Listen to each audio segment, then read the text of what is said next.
पंच परमेष्टि भगवान की जय हो। आचार्य श्री गुरुवर कुंद कुंद महाराज की जय हो।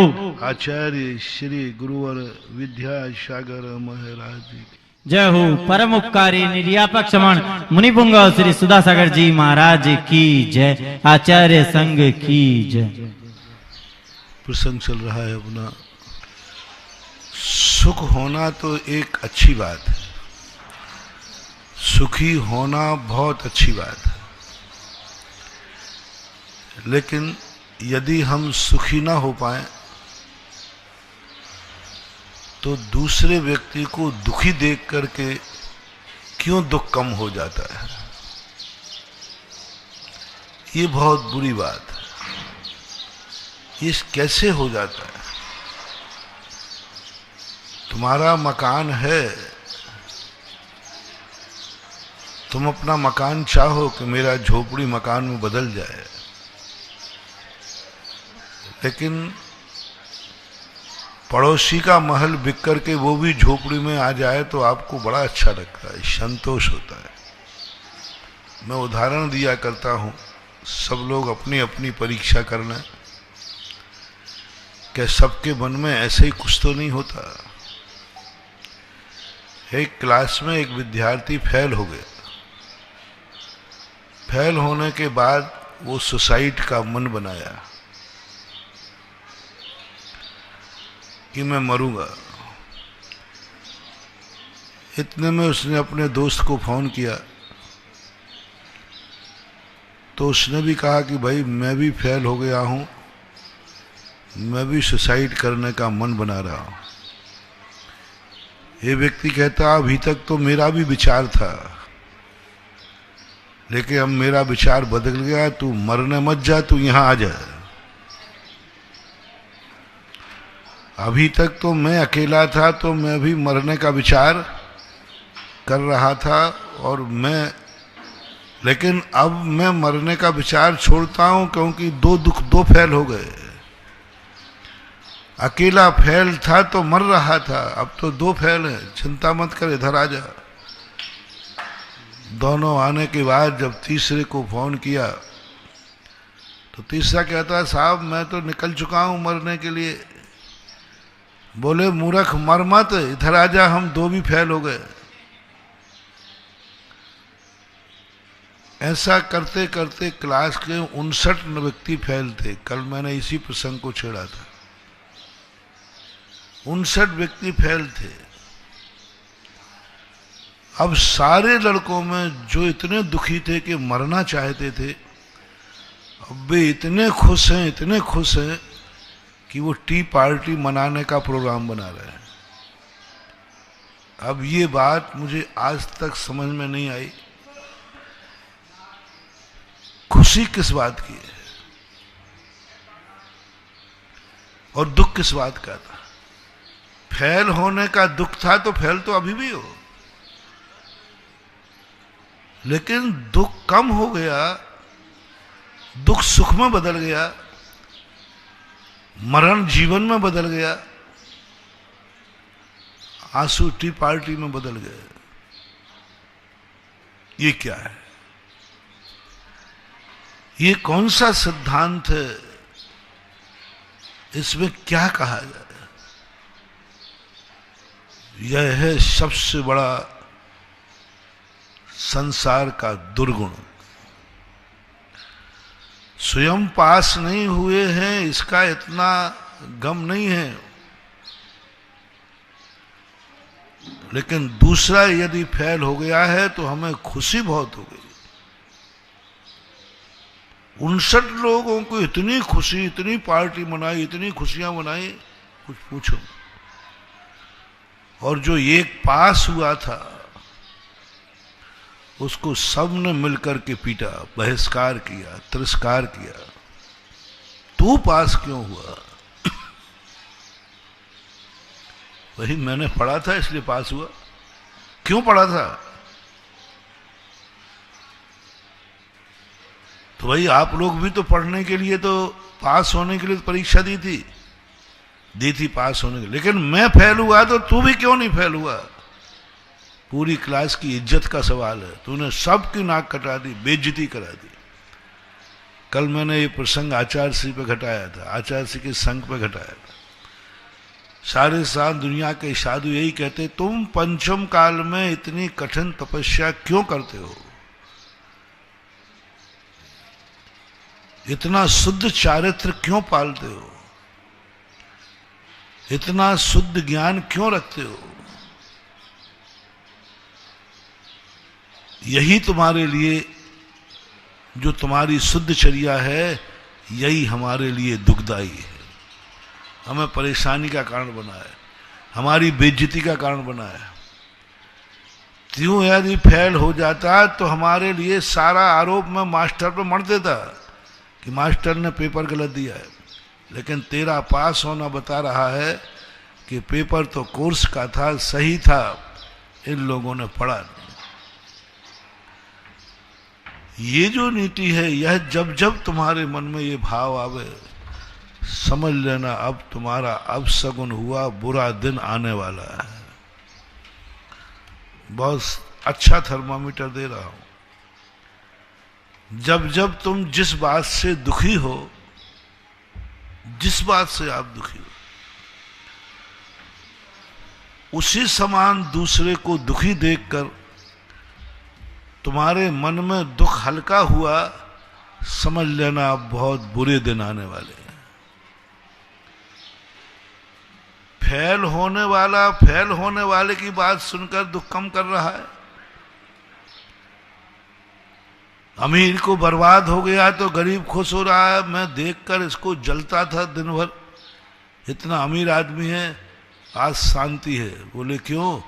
वो भी बर्बाद हो गया, अब कोई दुख नहीं। कल तक रोता था, भगवान को रोता था, भगवान के पास गिड़गिड़ाता था, हे भगवान, पड़ोसी का हवेली खड़ी है और मेरी झोपड़ी है, ये पक्षपात तेरी दुनिया में क्यों? जैसे ही वो पड़ोसी बर्बाद हुआ, तैसे उसने प्रार्थना बंद कर दी। बोले भगवान अब कोई गम नहीं है, वो भी बराबर पे आ गया, वो भी बराबर पे आ गया। अब कोई गम नहीं भगवान, अब ठीक है, आपका निष्पक्ष हो गया। अब आपके पास कोई पक्ष, मैं कभी पक्षपात का आरोप नहीं लगाऊंगा। जब भुज में भूकंप आया, गरीबों ने, जिनकी झोपड़ियां थी, उन्होंने बड़ा खुशी मनाई, खुशी मनाई, सब खुश थे। जो जलते थे, जो मंदिरों में जाते थे, मिन्नत करते थे, हे भगवान मेरी एक झोपड़ी है, मकान बन जाए, मैं फुटपाथ पे हूं, मेरे लिए एक महल बन जाए जैसा पड़ोसी को बना है। जब उसका बन सकता है तो मेरा क्यों नहीं? हमेशा भुज में भूकंप आया, इतनी बड़ी बड़ी हवालियां थी, वे सब धस गईं, झोपड़ी पट्टी वाले बच गए। झोपड़ी पट्टी वालों ने दिवाली मनाई, बड़ी खुशी मनाई। बोले प्रभु आज पता चला तेरे दरबार में कोई पक्षपात नहीं है, सबको बराबर कर दिया, सबको बराबर कर दिया। आज इन महल वालों को भी रोड पर ला दिया। फुटपाथ वाले सब खुश, क्योंकि फुटपाथ वाले मरे ही नहीं थे, वो सब फुटपाथ पे आ गए। फुटपाथ पे रहने वाला खुश, बड़ी मिठाइयाँ खा रहे हैं, बड़े, बोले मजा आ गया, प्रभु के दरबार में किसी को कोई पक्षपात नहीं, देखो सबको बराबर कर दिया, सबको बराबर। तो आज ये फरमान भी जारी कर रहा हूं चौलेश्वर पारसनाथ की भूमि से, जब जब तुम दुखी हो और सामने वाले के दुख को देखकर तुम्हारा दुख कम हो जाए, समझ लेना तुम्हारे अब बहुत बुरे दिन आने वाले हैं, बहुत, जब जब हो। अब तुम कभी पास नहीं होगे, क्योंकि तुम फेल वाले को सुनकर अपना फेल होने का दुख भूल गए।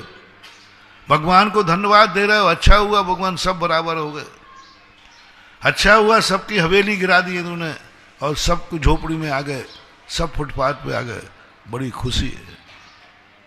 मैं दुखी था ना तो सब दुखी हो तो भगवान फिर तो मुझे दुख नहीं होगा, क्योंकि मैं दुखी हूं, सारा जगत दुखी है, फिर मुझे कोई दुख नहीं है, कोई दुख नहीं, क्योंकि सारा जगत दुखी है। नारकी के दुखों को देखकर कभी दुखी नहीं होता, क्योंकि वहां सब दुखी है। वो कहते बढ़िया भगवान सब एक है। ये तुम्हारी नीति, ये संसार की नीति बहुत बुरी नीति है,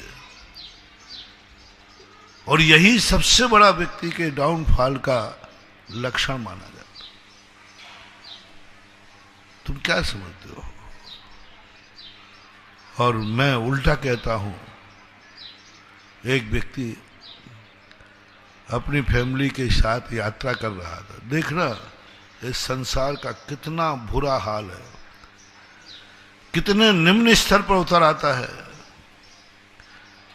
स्वयं को कुछ मिले या नहीं मिले, सामने वाले को नहीं मिलना चाहिए। मुझे मिले या नहीं मिले, उसको नहीं मिलना चाहिए। मैं सुखी हूं या नहीं हूं, सामने वाला सुखी नहीं होना चाहिए। इराक की ये नीति थी। 600 कुओं में आग लगा दी। मार्ट इतना सा था कि अमेरिका और इराक कहता था, अमेरिका कहता था मैं तेल निकालूंगा, इराक कहता मैं निकालूंगा। अमेरिका बलशाली है, वो जीत गया। तो कमजोर व्यक्ति क्या करता है? मुझे नहीं तो तुम्हें नहीं। ये सबसे बड़ी कमजोर व्यक्ति की ताकत है। मुझे नहीं तो तुम्हें नहीं। मैं सुखी नहीं तो मैं तुम्हें सुखी नहीं रहने दूंगा। मैं अंधा हूं तो तुम्हें आंखों से नहीं देखने दूंगा। मैं बहरा हूं, तुम्हारे कान फोड़ दूंगा। जो दुख मेरे पास है वो दुख सारे जगत में मेरे लिए नहीं तो तुम्हारे लिए नहीं। 600 कुओं में आग लगा दी। अब बोलो, अरे ये सोच लेता इराक की सील लगना थी, हमने पूरा प्रयास कर लिया, अब अमेरिका के नाम से बिकेगा, लेकिन पेट्रोल आखिर आएगा तो किसी ना किसी के काम में आएगा। काम में आएगा, आग लगाने से क्या होगा? नहीं, मेरे लिए नहीं तो तुम्हारे लिए भी नहीं। आग लगा दी, 600 कुओं में आग लगी।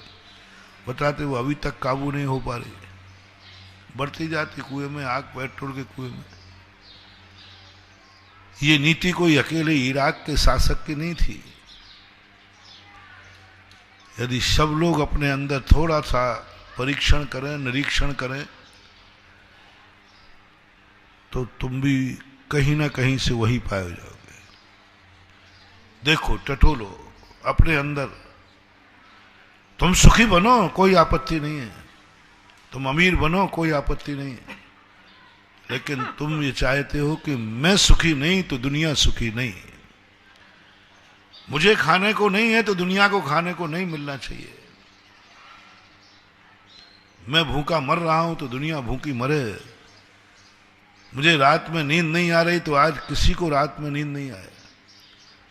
किसी दिन आप लोग उठे, क्या पता हो आज रात में नींद ही नहीं आई, और उसी दिन पूरा परिवार और पूरा नगर कहे अरे यार किसी को नहीं आई। अच्छा, किसी को नींद नहीं आई तो फिर ठीक है। तकलीफ किसकी थी कि सारा नगर सो रहा है और मुझे नींद नहीं आ रही। सुबह पता चला सारा नगर, तो उसके मुख से न, तो फिर ठीक है। सबको नींद नहीं आई, मैं समझता था मुझे ही नहीं आई, इसलिए मैं दुखी था। परिवार में ये जो दोष है ना, ये दुर्गुण है। ये बड़े आदमी दुनिया के विरोधियों के प्रति नहीं, दुश्मनों के प्रति नहीं, तुम्हारा ये दोष कई बार अपनों के प्रति भी हो जाता है।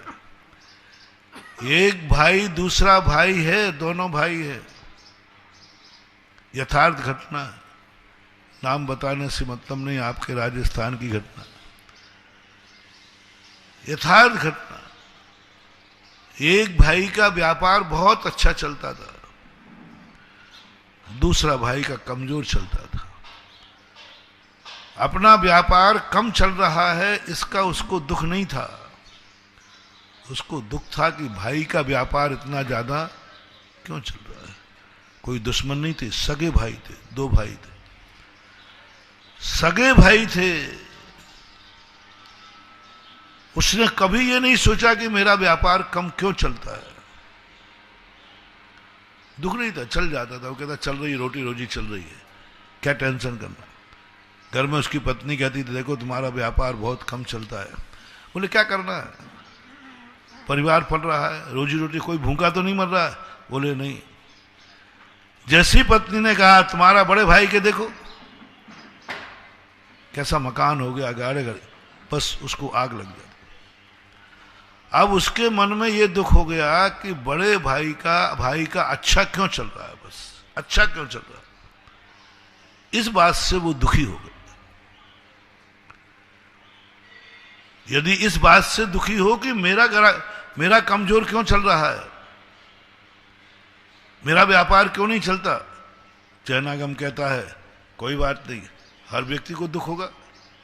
व्यापार धंधा करेगा और नहीं चलेगा तो दुख होना चाहिए या नहीं, होता ही है। ग्रस्तों आप तो क्या, हम भी किसी कार्य को कर रहे हैं और सफलता नहीं मिला तो थोड़ी देर क्लेश तो कोई बाधा नहीं।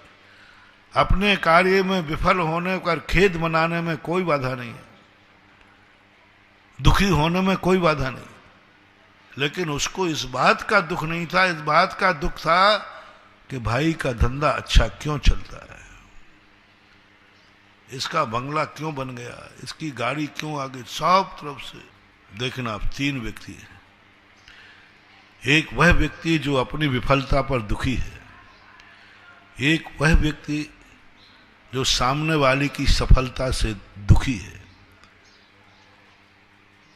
एक वह व्यक्ति इस संपत्ति को मैं कैसे लूटूं, ये कमावे और लूटूं मैं, खाऊं मैं। ये कमाएगा और लूटूंगा मैं, डाकू जिसे बोलते। तुम कमाओ, डाकू लूटता है। अब इन तीन व्यक्तियों में से श्रेष्ठ आपको बताना है। एक व्यक्ति इसलिए रो रहा है कि वो दुखी है, परेशान है। कोई गलत आदमी तो नहीं है, नहीं है, क्योंकि अपने दुख से दुखी है, अपनी विफलता। दूसरा आदमी है वो जो कहता है कि मैं ये तो कमाएगा लेकिन क्या करूं, इसको हानि नहीं पहुंचाना है। अच्छे जेब कट होते ना, अच्छे डाकू होते, वो सेठों को कभी नुकसान नहीं पहुंचाते,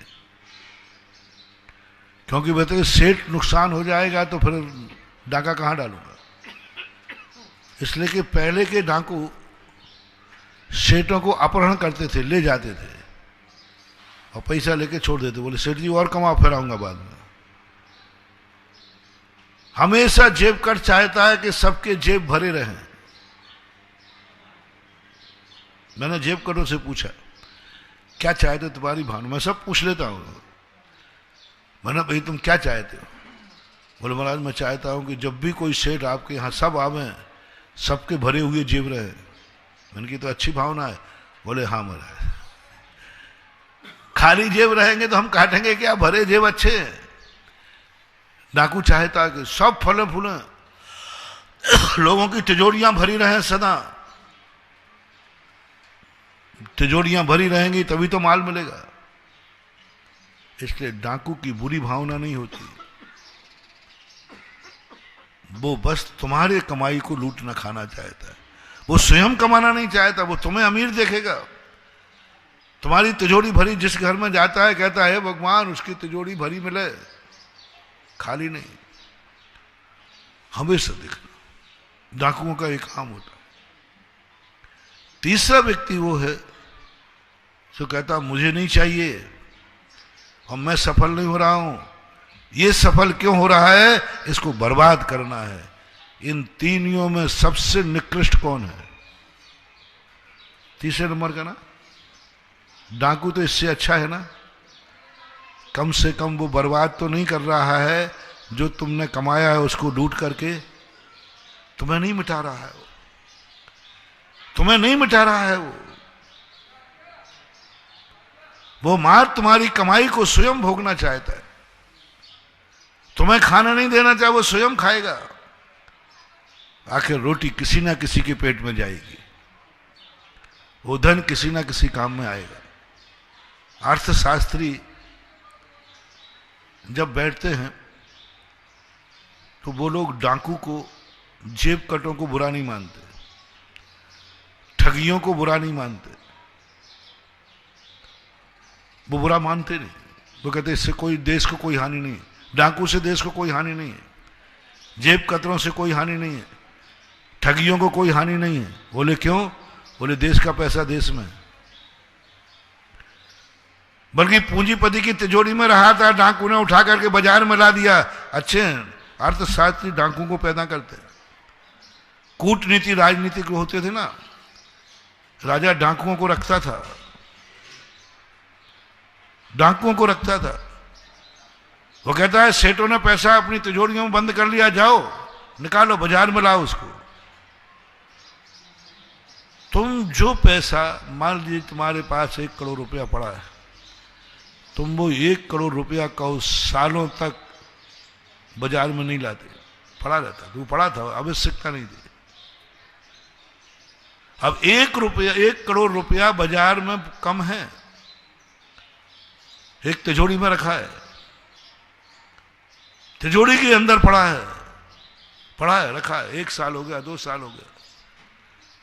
ऐसे कितने करोड़ों रुपया है। आज जितनी मुद्रा छपती है, यदि सारी मुद्रा बाजार में आ जाए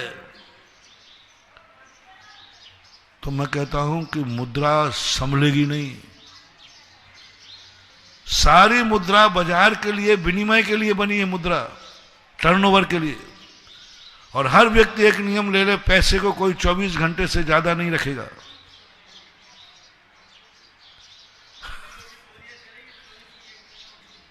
चलेगा, रनिंग चलेगा, बाजार में जाएगा, किसी न किसी रूप में जाएगा, रनिंग चलने दो। आप देखना पैसा ऐसा दुनिया में कागज के टुकड़े पड़े मिलेंगे, पैसे का मूल्य कम हो जाएगा। इतना पैसा, जितना पैसा छप चुका है, उतना पैसा यदि बाजार में आ जाए तो दुनिया में हर जेब में पैसे होंगे। बाजार में आना चाहिए, कोई गरीब होगा ही नहीं। लेकिन भारत देश को ले लें अपन, कितने लोग हैं जिनके 1-1 करोड़ रुपया घर में पड़ा होगा, जो उपयोग में नहीं आ रहा है, बरसों लगा होगा। छापा तो कितने से पड़ते हैं।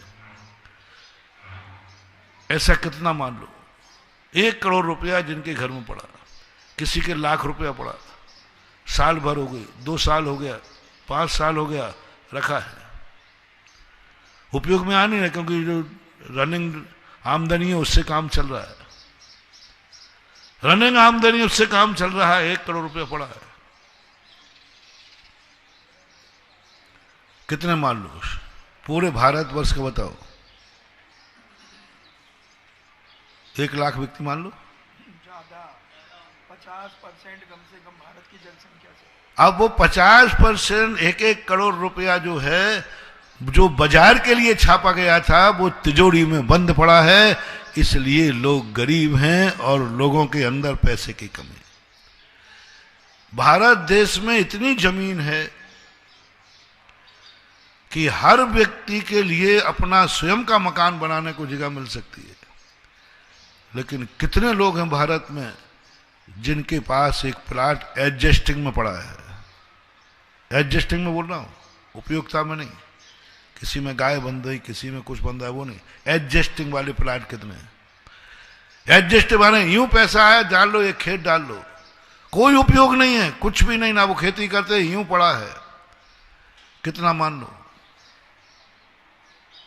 एडजस्टिंग का प्लाट कह रहा हूं, जिसका कोई उपयोग नहीं, निकट भविष्य में कोई उपयोग नहीं, बेटा पोता आएगा तब उपयोग होगा, अभी तो उपयोग नहीं। ऐसी कितनी जमीन पड़ी है जो निरुपयोगी लोगों के पास हैं। इसलिए नरेंद्र मोदी एक अभियान चलाना चाह रहा था, एक परिवार, एक व्यक्ति, एक प्लाट, एक जमीन। बोलो कितनी जमीन खाली होती है? कोटई में कितने खाली हो जाते? कोटई खाली हो जाता है, हर व्यक्ति के बाहर पड़ा है 50% लोगों को। आज सोना की कीमत क्यों बढ़ रही है? जो महिलाएं सोना पहनती हैं, इसको नहीं कह रहा हूं, कितना सोना है जो मां बरसों से तिजोरी में रखा है, बरसों से। दादाजी रख गए थे बेटा के बाद, पोता के बाद, वो काम में नहीं आ रहा है, रखे रखे। कितना क्विंटल मान लो पूरे भारत का, पूरे विश्व का। जहां सोना किसी के 100 ग्राम, किसी के 200 ग्राम, किसी के 1 किलो पड़ा है, कोई बात नहीं, पहनने में काम नहीं आ रहा है, उपयोग में ले रहा है, मैं उसको नहीं गिर रहा हूं, पड़ा है, लेके रख दिया, लेके रख दिया। 3-3 पीढ़ियां निकल गई हैं, सोना और चांदी रखा है क्विंटलों से। बाजार महंगा क्यों नहीं होगा? देश की व्यवस्था क्यों नहीं बिगड़ेगी? अरे उतने ही सोना रखो जितना पहनना है, खूब पहनो करो, कौन मना कर रहा है? खूब जमीन से पैर से लेकर सिर तक पहनो, सोना है, पुण्य का उदय है, पुण्य का उदय है, सोना है मेरे पास, पहनूंगा, पहनो, पैसा है, खूब आराम से रहो, मकान बढ़िया बनाओ, लेकिन एडजस्ट नहीं।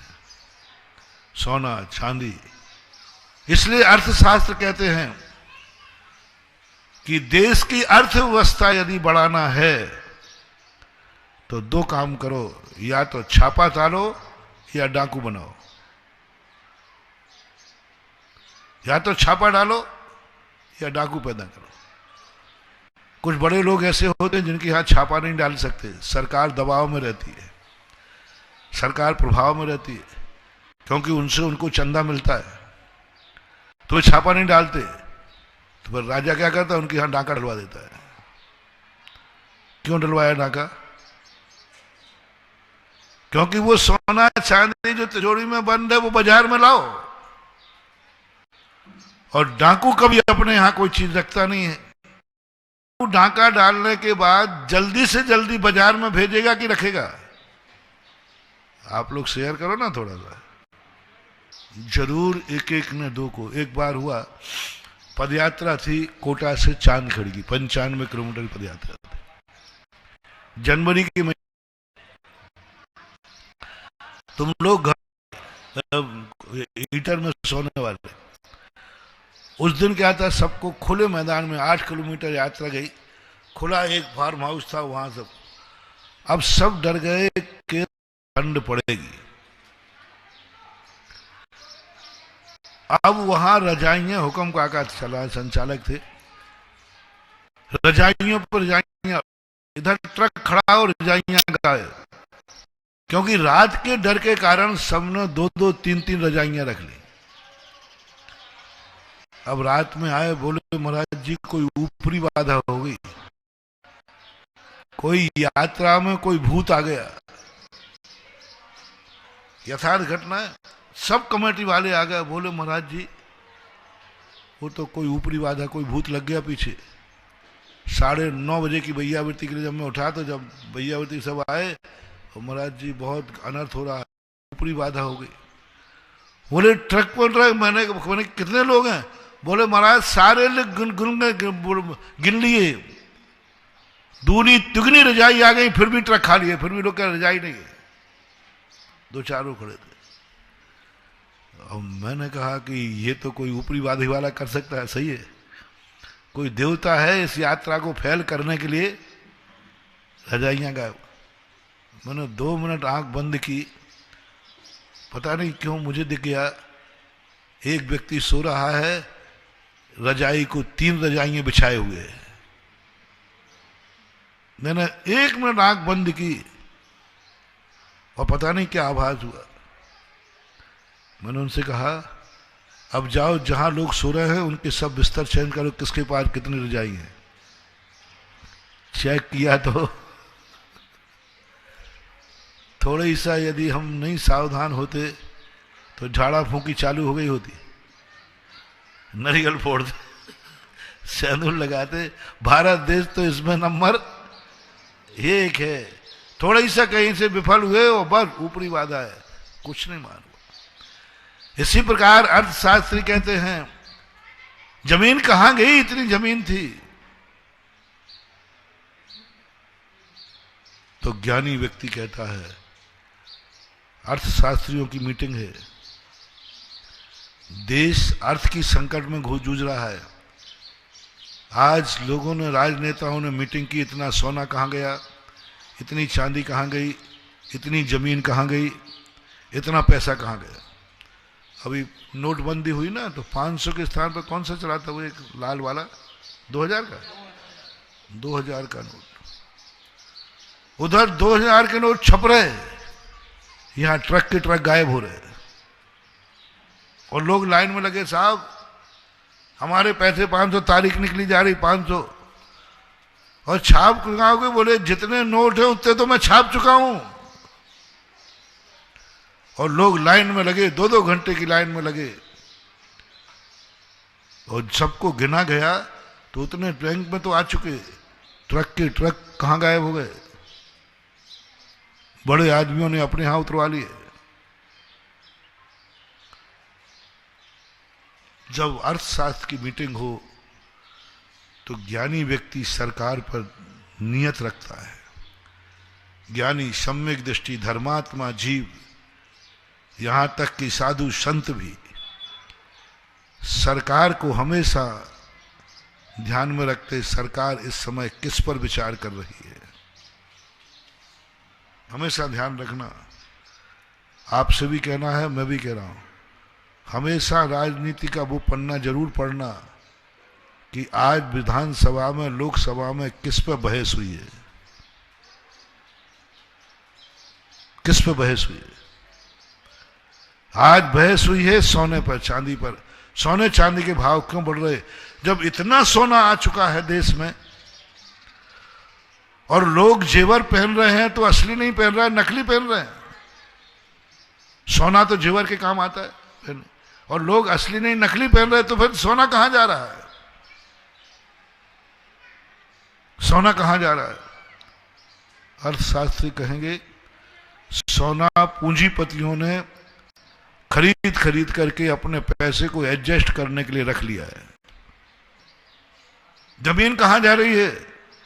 बोले लोगों ने पैसे को एडजस्ट करने के लिए 10-10 प्लाट खरीद लिए।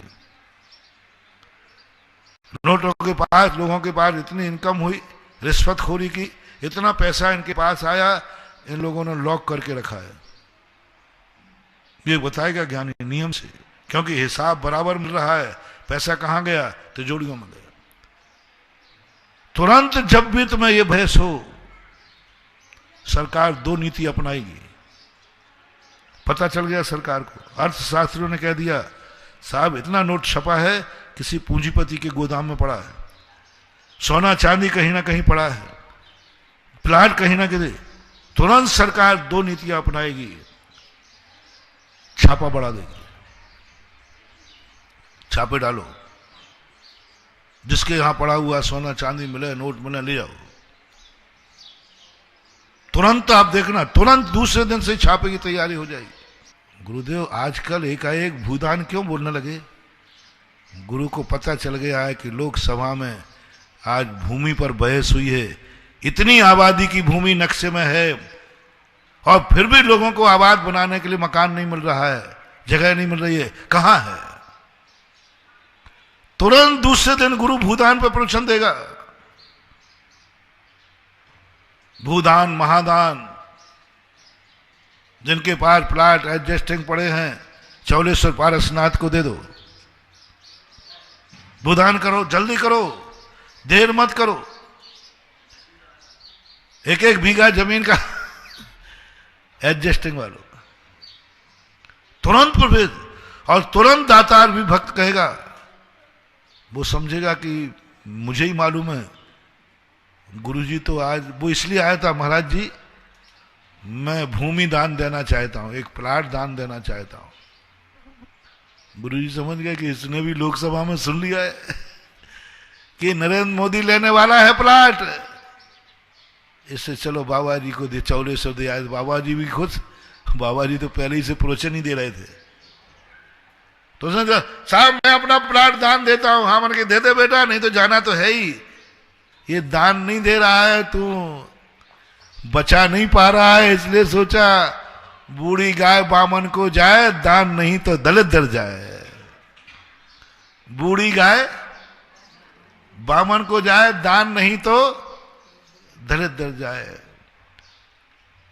500 के नोट इतने निकले, इतने निकले।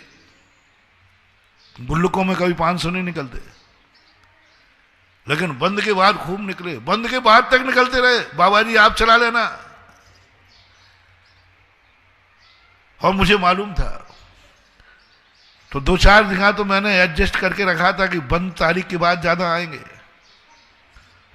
तो वो ऑफिसरों से मैंने सेट किया था, मैंने कि भाई मंदिरों का पैसा यदि लेट आया है तो कोई था कि इतनी तारीख तक और चला जाए।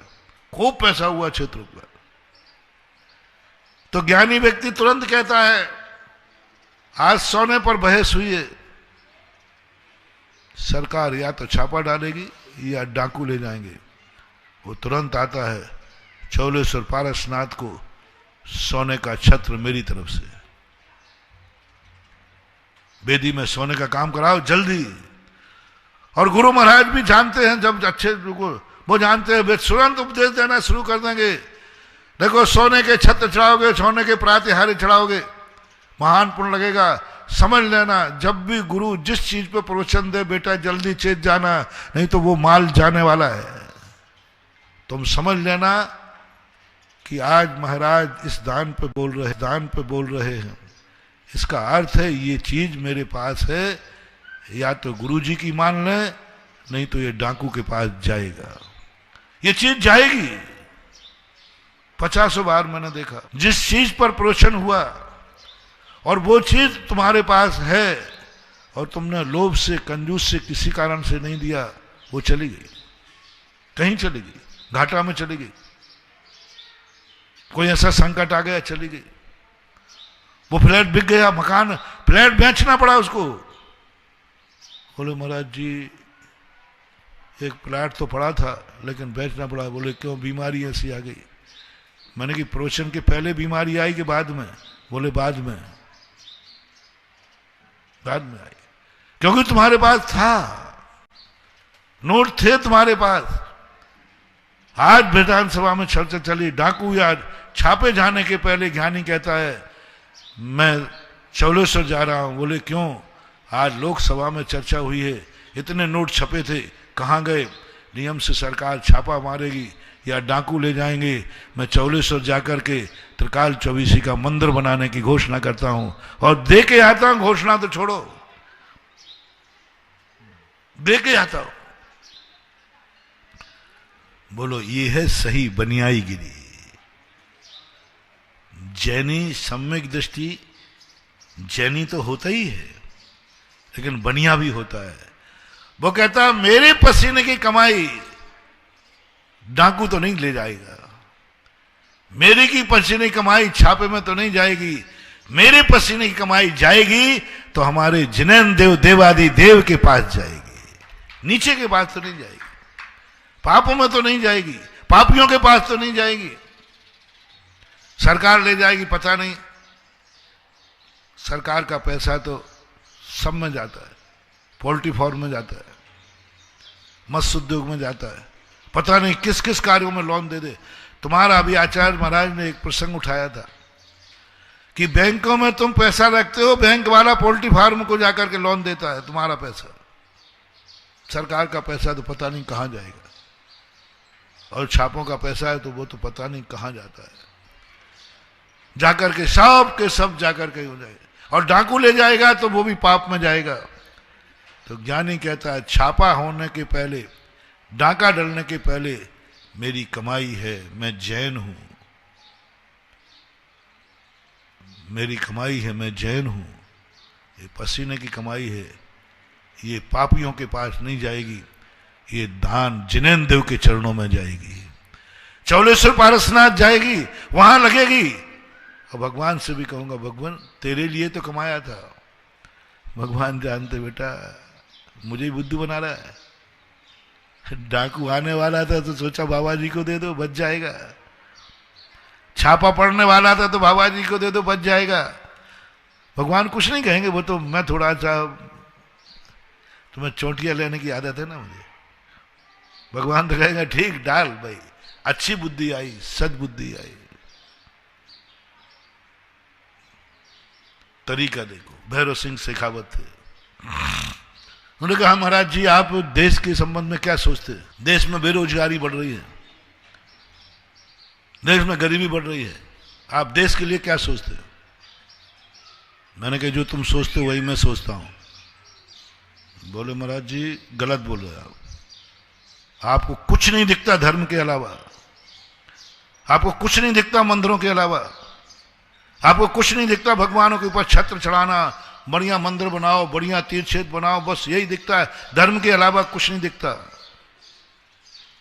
और हम लोग राजनेता लोग देखो कितना करते हैं दुनिया के लिए, आपको तो बस मंदिर दिखते। मंदिर बनाओ सब, सोने के छत चढ़ाओ, सोने का काम कराओ, सोने के मंदिर बनाओ। इधर दुनिया भूखों मर रही है, दुनिया परेशान हो रही है।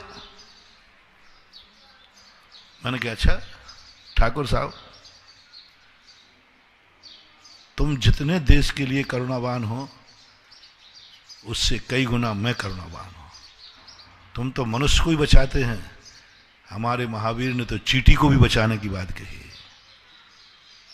बोले कैसे? मैंने कि तुम क्या करते हो? बोले महाराज जब देश में गरीबी आती है, परेशान होते हैं, तो हम नरेगा मरेगा ऐसे कुछ होते हैं, नरेगा मरेगा कुछ नहीं, नरेगा मरेगा भी होता है, जो कुछ भी होता है निकाल देते हैं। तो मैंने इन्हें क्या होता है? बोले तालाब नहीं खोलना, कहते गांव के बाहर तालाब खोदो। तो मैंने कि वैसे ही पैसा क्यों नहीं बांट देते? बोले महाराज पैसा बांटना ठीक नहीं। अरे वैसे ही पैसे बांट दो, आओ रे गरीब हो ले जाओ पैसे। बोले महाराज ऐसा पैसा मांगेंगे तो ये निकम्मे हो जाएंगे, ये सब क्या हो जाएंगे? निकम्मे हो जाएंगे। इसलिए इनसे काम कराते जिससे, और थोड़ा काम कराते हैं और पैसा दे देते, नरेगा भरेगा ये सब चीजें। मैंने कहा ठाकुर साहब तुम तो मात उसमें ही पता नहीं कितना घोटाला करते होगे। 1 रुपया चलता है दिल्ली से 15 पैसा पहुंचता है गरीब के पास। मैंने कहा मैं भी यही कर रहा हूं।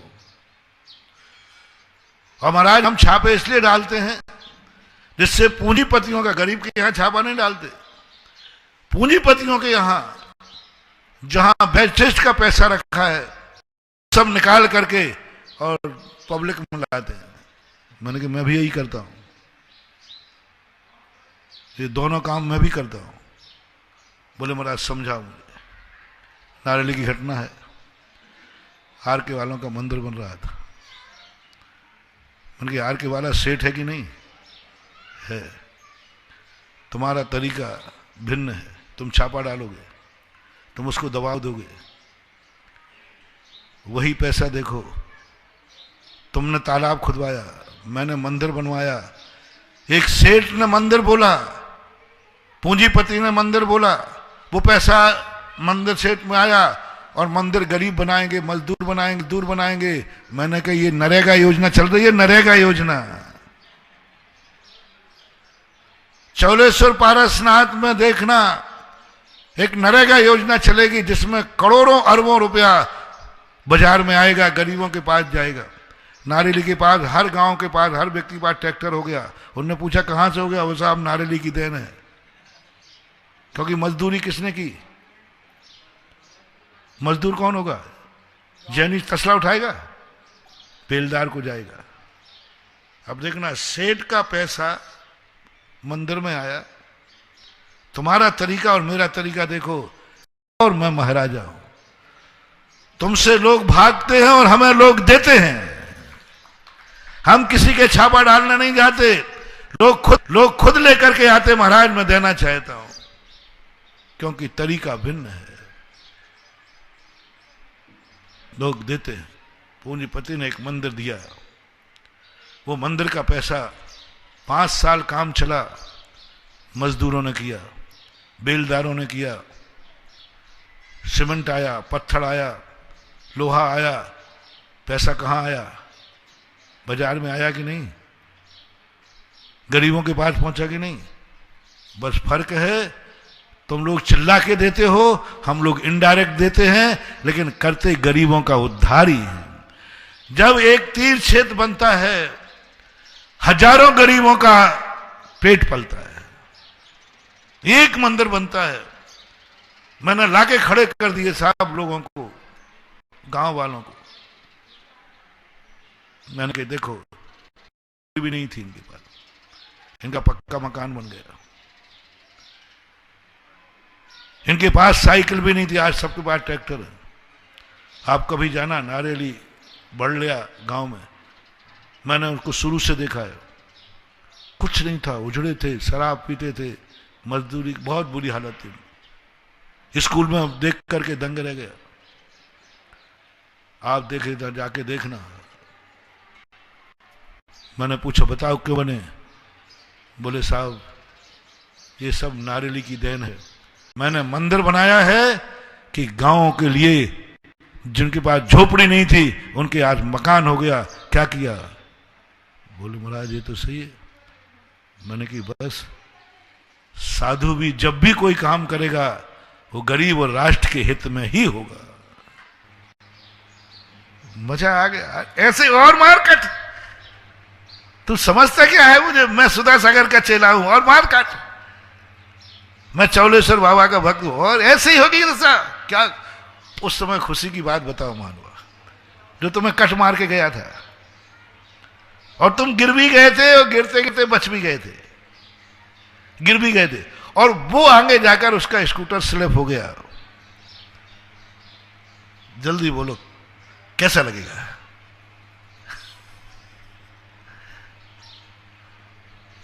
फर्स्ट एंड फर्स्ट कैसा लगेगा? बहुत अच्छा लगेगा, बहुत। ऐसे ही होगा। और कट मान ले, और कट कर, गिरा के आ गया मुझे, ऐसे ही होगा। नहीं मान लो, नहीं मान लो। तुरंत जाकर के तुम्हारे मन में हो, नहीं मैं गिरा तो गिरा, ये इसकी भूल थी, लेकिन ये क्यों गिरा? तुरंत दौड़ करके उसको उठा कर लेना। क्यों भाई, ज्यादा चोट तो नहीं आई? मुझे तो तूने कट मारा था, थोड़ी सी चोट आई, तुझे कुछ ज्यादा चोट रखी है, चलो अस्पताल ले चलो।